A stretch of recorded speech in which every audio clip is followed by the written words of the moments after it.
In this video, I'm going to be talking about gerundives. So first of all, the question on most people's minds is, what is a gerundive? Well, it describes a noun. That's the main thing. A gerundive describes a noun.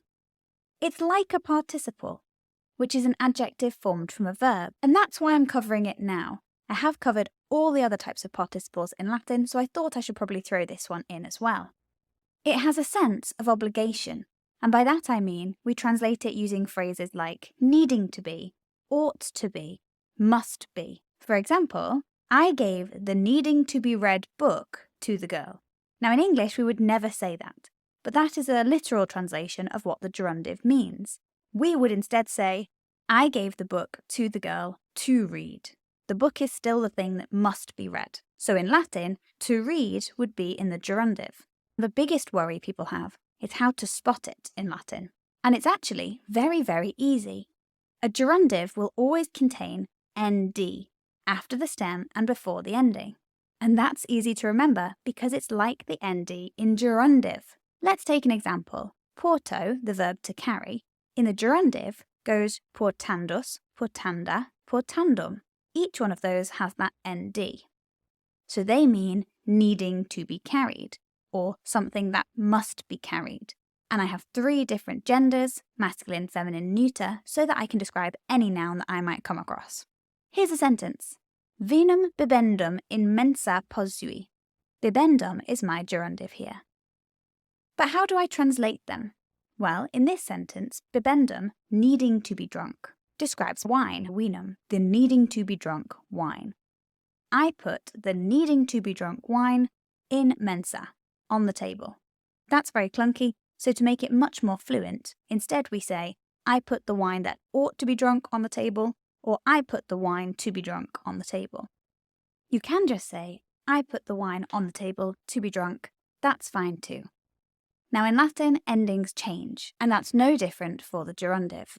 So here are all the gerundive endings. They can look a bit stressful, but the main thing to keep in mind is that they use the 2-1-2 adjective endings. That means I can have a whole host of endings, but they should look familiar.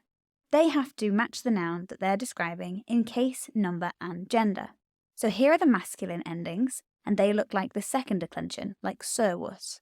The feminine endings look like puella, the first declension, and the neuter endings, which look like the second declension neuter endings, like bellum. These are my normal gerundives, and they do have this sense of obligation, but there's also a very specific use of the gerundive of obligation. That is just a gerundive plus the form of to be, and that specifically means must be, is the way you would translate it. Now it can be any form of to be, so keep an eye out, but if you have an nd in that sentence that looks like it could be a gerundive, and you have a form of esse, sum, to be, then you must translate it as must be. See, that would have been a gerundive. So for example, Carthago delenda est. Now this is a really famous phrase in Latin, that's why I've sneaked it in here. Carthago delenda est means Carthage is needing to be destroyed. That doesn't sound as punchy as it does in the Latin. So in English we say, Carthage must be destroyed. Another example, Pontes capiendi erant. Can you see that my gerundive ending has changed? That's because I'm now describing a plural noun. So capiendi erant, a gerundive plus a form of to be. The bridges had to be captured. As you can see from this, I could have different tenses of esse. The first one is present, it is needing to be destroyed, it must be destroyed now. And capiendi erant, the imperfect of the verb to be, they had to be captured in the past. So a quick review of gerundives. It describes a noun. It's a bit like a participle. The way you can remember it is that it's an adjective, gerundive, formed from a verb. It has the nd, and it has a sense of necessity. Needing to be carried, ought to be carried, must be carried. 2 examples at the bottom. 1, just a normal gerundive. Librum legendum puellae dedi. I gave the book to the girl to read. And then a gerundive of obligation. Carthago delenda est. Carthage must be destroyed. If you're not sure about any of those 2-1-2 adjective endings that you need for these gerundives, you can always download my free noun endings guide from the link in the description below.